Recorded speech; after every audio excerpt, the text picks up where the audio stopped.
Sou feliz que eu venci da vida. Hoje eu só quero me distrair e sorrir, nada mais do que sorrir.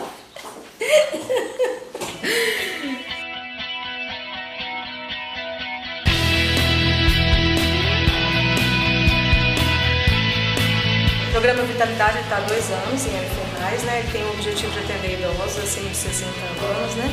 E atender promovendo a qualidade de vida desse idoso através de várias atividades, né? Esportivas, físicas, artesanais, sociais, né? Que promova a saúde em vários aspectos do idoso, né? Porque ele geralmente está vivendo numa situação de isolamento em casa, né? No ambiente comunitário mesmo, não tem acesso aos serviços públicos.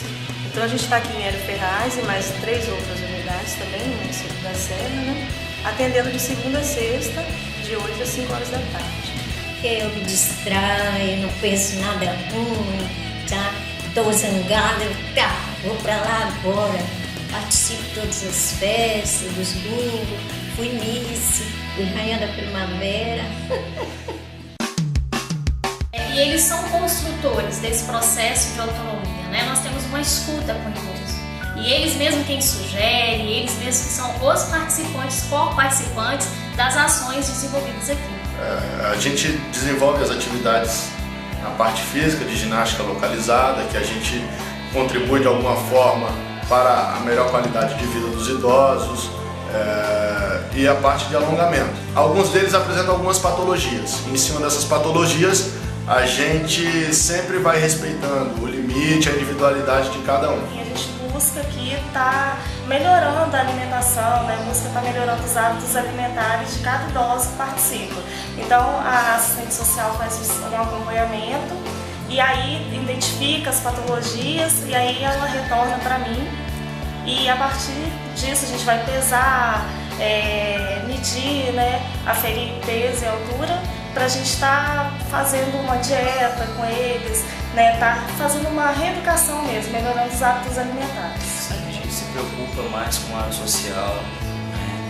E mais com o lado preventivo da fisioterapia.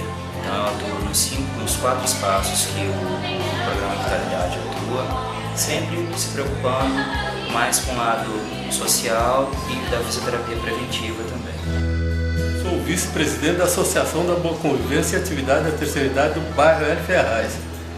O projeto Vitalidade chegou a ter 1 ano e meio. Nós estamos lá há 17 anos, então para a nossa associação melhorou 100%. Que aqui nós temos completas atividades físicas, né? Ainda temos nutricionista, professor de dança e ainda temos professor de cântico também, né? Porque temos o coral, né, da terceira idade, né? Então isso veio nos trazer mais assim, ânimo, né? E veio trazer mais vitalidade, como o próprio programa diz, né? Eu recomendo que todas essas pessoas idosas, né, na minha faixa, que não fazem essa educação física, que eles possam vir para aqui para o Complexo, que a sessão está aberta para todos que quiserem compartilhar conosco.